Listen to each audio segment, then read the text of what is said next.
Засгийн газрын ээлжид бус хуралдаан 2026 оны 5 дугаар сарын 18-нд болж үнийн өсөлтийн эсрэг авч хэрэгжүүлэх зарим арга хэмжээний тухай засгийн газрын тогтоолын төслийг хэлэлцэн баталж, нөөцийн махны хүртээмж түгээлтийг нэмэгдүүлэх чиглэлээр дараах арга хэмжээг авч хэрэгжүүлэхээр боллоо.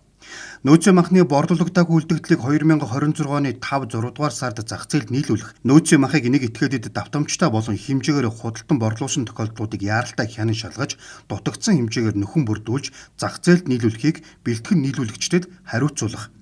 Захим төлбөрийн баримтгүй худалдаалсан нөөцийн махны хэмжээгээр тухайн аж ахуй нэгжүүд орон нутгаас нөхөн бүрдүүлж, энэ сарын 25-ны дотор зах зээлд нийлүүлэх зэрэг ажлыг зохион байгуулахыг холбогдох албан тушаалтнуудад даатгалаа.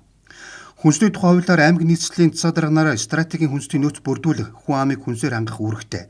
2027 оны нөөцийн махны тоо хэмжээг тогтоож, эх жил дахин ийм байдал хүрэхгүй тулд эртнээс бэлтгэл хангаж ажиллахыг шат шатны засаг дарганаарт үүрэг болголоо.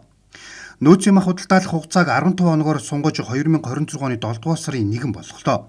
Мөн нөөцийн махыг анх гэрээнд тусгасан үнээр буюу 13-аас 15 мянган төгрөгөөр борлуулахар боллоо. Махан бүтээгдэхүүн бэлтгэх, боловсруулах, худалдаалах үйл ажиллагаа эрхэлдэг, эрүүл ахуйн болон стандартын шаардлага хангасан аж ахуй нэгжүүдтэй хамтран ажиллаж, энэ 5-6 дугаар сард зах зээлд нийлүүлэх махны хэмжээг нэмэгдүүлэх, доктортой нийлүүлэлтийг хангах үнийн огцом өсөлтөөд сэргийлэх чиглэлээр шаардлагатай арга хэмжээг зохион байгуулахаар болсон байна.